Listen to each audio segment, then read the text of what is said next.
Now, Manchester United currently 7th in the Premier League and lie 22 points behind Premier League leaders Manchester City. But Cristiano Ronaldo says it's not acceptable for the club to be targeting anything less than a top 3 finish. He also urged Man United fans to give Ralf Rangnick time, which is a crazy thing after only 3 or 4 weeks. Your star player saying, give the boss time. So lads, I know you both watched this interview this afternoon that Ronaldo's given, but for anybody who missed it, here's some of the highlights of what he had to say. He said Manchester United should win the league or be second or third. I don't see other positions for Manchester United. I don't see at all in my eyes, and I don't accept that our mentality be less than to be in the top 3. I don't want to be here in a club to fight for 6th or 7th or 5th place. I'm here to try to win and to compete. I think we compete, but we're not yet at our best level. Long way to improve, and I believe if we change our mind, we can achieve big things. Darren Bent, do you concur? Listen, I like his mentality. I really like it. And you talk about someone who's won the absolute lot. Individual accolades, team accolades, the biggest trophies there is to win. The fact that he's not happy with them competing for the top 4 is unacceptable. I like that. But listen, they've got no chance, in my opinion, of getting into that top 3. They are absolutely miles away from catching the likes of Chelsea, Liverpool, Manchester City. I mean, it's the gap's huge. So for me, no. But as I said, I like it, and I think players in the dressing room, listening to someone of that stature talk, I think it will ring bells in areas thinking, well, maybe we are underachieving, because it is Manchester United Football Club at the end of the day. But where he sees Manchester United Football Club, and I think he's got maybe a little bit of where, when he left Manchester United, the state of the football club, they were winning Premier League titles, Champions Leagues, so he left them when they were at the peak of their powers. He's come back to this football club now, and it's a shell of itself. It's nowhere near the Manchester United that he left. So I like what he said, I like the attitude, but in terms of getting in that top 3, no chance for me. Jack, from an Arsenal perspective, where do you see Arsenal alongside Manchester United right now, after listening to that Ronaldo interview as well? Well, what I see with Arsenal is a young team who's had a young manager who've been working with him now for a few years, and you can see direction. You know, you can see they're improving.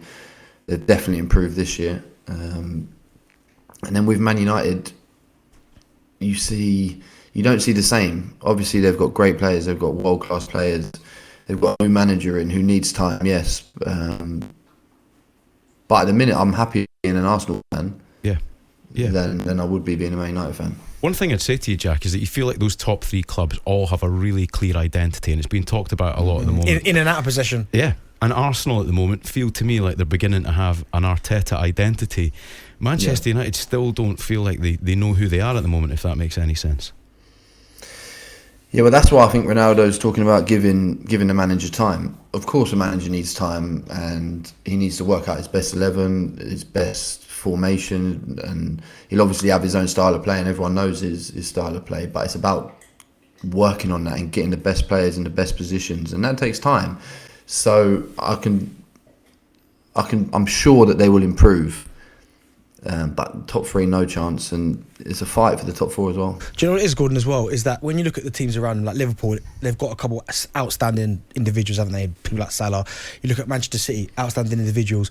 Manchester United have got that, but they rely solely on that, if that makes sense. So Manchester United will look for Ronaldo to do something, or Bruno to do something incredible, Mason Greenwood, a bit of magic. Hero ball, they call it, isn't it? A little bit, yeah. Whereas Manchester City, although they've got the superstars within their team, they play as a team. So if De Bruyne's not playing well, Gundogan will step up. If he's not playing well, Bernardo Silva. Liverpool the same. With Manchester United, they rely to win a game. It's like they need Ronaldo to score a goal or Bruno to do something magical. They can't just play the football with the as a team collectively. It's completely different to the others. So that's why I think they have got some outstanding individuals, but in terms of a team and competing with the top 3, they are a million miles away from them. Yeah, they've had there's a shared responsibility in football teams. A captain, Harry Maguire, who seems to have been quite wobbly in the last season. Do you think how much of it's down to that? Because they've always had such a solid foundation at the back, haven't they, United? Oh, I mean, I can remember when I played against Manchester United and they had the likes of Rio Ferdinand, Vidic, Evra, and right back was either Valencia. It was tough. It was hard work trying to play against them. And you look at the team now, again, because they've all struggled individually, and at times they've had good success, but individually, because they're all struggling defensively, it's almost like they're just worrying about their own performance. So rather than being a unit and leaning on your friend and saying, well, if I'm having a bit of a bad game, he'll bail me out, because Maguire's concentrating on his form, Lindelof, Wan-Bissaka's concentrating on his Luke Shaw, they're 4 individuals collectively in a back 4 that just doesn't work. Yeah, Jack, there's one line that Ronaldo mentioned. Let me read it to you. What I can say, and something I can say, is we are in control. We can all do better, all of us. Manchester belongs in important things, and we have to change that. I'm interested to hear from you what that's like as a fellow player, right? So the rest of the squad must watch that interview. How do you think they will respond to seeing him on TV saying that?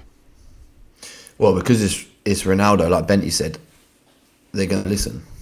You know, I mentioned Conte being a serial winner. There's probably no one better to talk about winning and mindset than Cristiano Ronaldo. He's been there. He's been at the top of the game for 15 years. So the players will definitely listen. It's not as if it's just any player talking. It's Ronaldo. But one thing he did say is we need to change our mind, and that's difficult to do. Like, I mean, if I was a player in that dressing room, I'd be thinking, right, how are we going to do that? Yeah. How do we do that? Is it down to the manager? Is that down to us as players?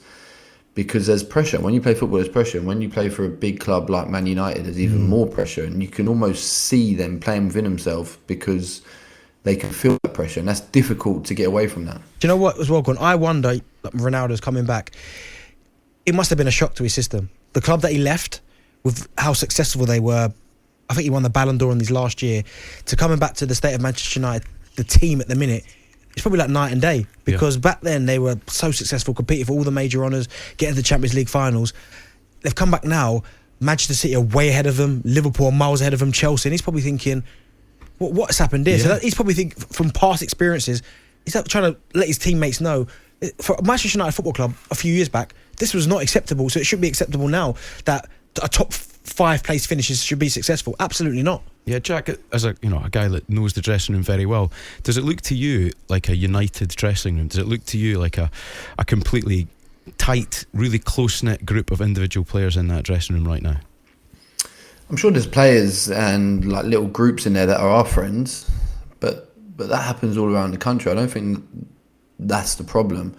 I think it is the pressure, and I heard Benty speaking about it a couple of weeks ago. Like, when you're playing for a big club and there's tension, there's anxiety in the stadium, you can feel that as players. It's almost like every time they give the ball away, the fans are on them, and rightly so, but it builds up, and then all of a sudden you don't want the ball, you hide from the ball, and that's where your problems start. You've never done that, Jack Wilshere, have you? Always wanted the ball at your feet, didn't you? Benty, you'd hide though, wouldn't you? Yeah, just run. Hid for 90 minutes, but still managed to score a few. Excellent stuff. This is Driving talkSPORT with Gordon Smart, Darren Bent and Jack Wilshere. This is with WeBuyAnyCar.com. They really do buy and make any model of car.